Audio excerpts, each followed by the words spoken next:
ये बहन जी, ये एक्सरसाइज क्योंकि बार बार जो घूम रही है ना, ये एक्सरसाइज हो रहा है, ये मुड़ रहा है, बार बार मुड़ रहा है, यहाँ पे ठीक हो रहा है, ये घूम रहा है बार बार, ये ठीक हो रहा है।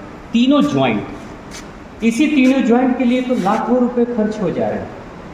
होता क्या है कि 5 तत्वों का शरीर बना हुआ है, अग्नि, जल, वायु, आकाश, पृथ्वी।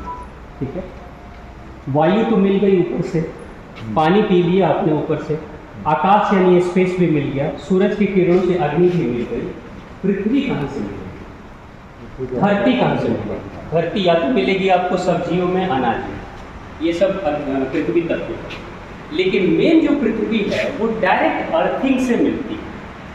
आप कोई भी बिजली का इक्विपमेंट लगा लीजिए, अर्थिंग मत दीजिए बस उसमें, आप देखिए उसकी क्वालिटी कैसी है, उसका पावर सप्लाई कैसा होगा। अर्थिंग खराब, सब खराब। ये जो चीज़ है ये अर्थिंग मिलती है। हम लोगों को आदत हो गई है चप्पल जूता पहनने की, जहाँ जाके चप्पल जूता पहनते, अर्थिंग ही हमारी बिगड़ गई। अब होता क्या है कि प्रकृति का नियम है, ज़्यादा पावरफुल चीज़ कम की तरफ बढ़ जाती है। पानी ज़्यादा तेज़ी से आ रही है तो पहले गड्ढे को भरती है, यानी जहाँ खाली जगह उसको पहले पानी भर देगा। ठीक है, सेम यही होता है, पृथ्वी के तुलना में हमारी शक्ति बहुत घटी हुई शक्ति है। तो जैसे ही हम नंगे पैर पृथ्वी पे उतरते हैं, कच्ची मिट्टी पे, तुरंत से पृथ्वी की सारी शक्ति तुरंत से हमारी शक्ति को पूरा करने के लिए अंदर आना शुरू हो जाती है, हमारे पैरों के माध्यम से ऊपर अर्थिंग पूरी होती है।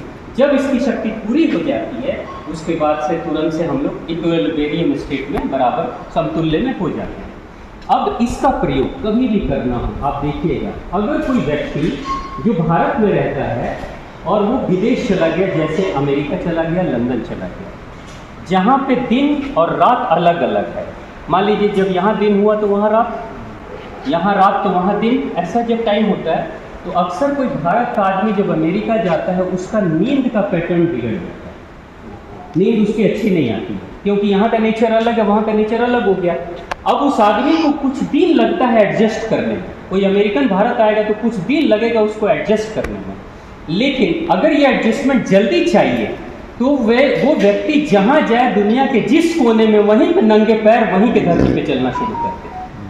तुरंत से उसकी धरती के साथ अर्थिंग मिलते ही ये उसके नेचर में ढल जाता है, यानी वहाँ की शक्ति, प्राकृतिक शक्ति इसको ढाल लेती है अपने नेचर में।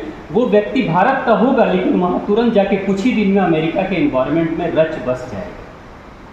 तो ये तुरंत होता है। तो ये अर्थिंग, अब जैसे ये गीली मिट्टी है आप लोग के पास है, लेकिन आपको क्या करना है, हर दिन आधे घंटे, 15 मिनट, 20 मिनट बस नंगे पैर 8 की वॉक पे ये करना है, टहलना है, 15 से 20 मिनट।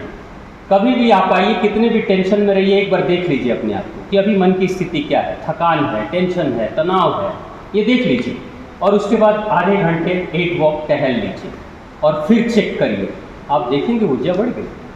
ये तुरंत होता है ना। और दूसरी चीज़, सर की कितनी भी गर्मी हो, बुजुर्ग लोग कहते थे कि टेंशन जीवन में हो तो सर को ठंडा रखो, तलवे को गर्म रखो, यानी एक्टिविटी ज़्यादा करो लेकिन दिमाग को ठंडा, यहाँ दिमाग ही गर्म हो जा रहा है और दिमाग गर्म हो जाता है तो पैर चलना बंद कर देता, आदमी बैठ जाता है, करता ही नहीं कुछ काम। तो यहाँ क्या है, पैर को गर्म करना है टहल के, और ये अर्थिंग मिल के दिमाग की सारी गर्मी को ये खींच लेगी और दिमाग ठंडा हो जाएगा। तो आइए हम थोड़ा सा चलिए, थोड़ा तेज चाल से चलाएं।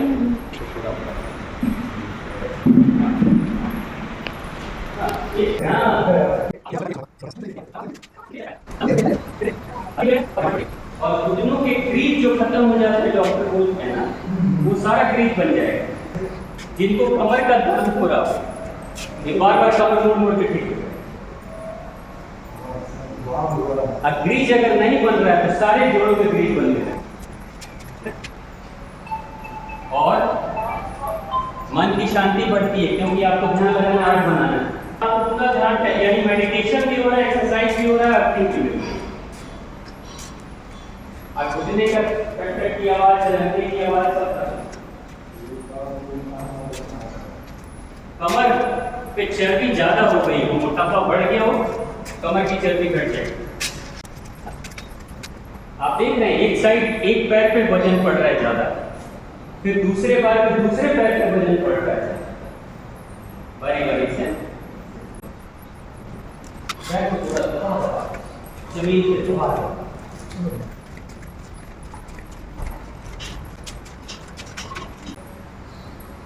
ये बहन जी ये एक्सरसाइज क्योंकि बार बार जो घूम रही है ना, ये एक्सरसाइज हो रहा है, ये मुड़ रहा है बार बार मुड़ रहा है, यहाँ पे ठीक हो रहा है, ये घूम रहा है बार बार, ये ठीक हो रहा है।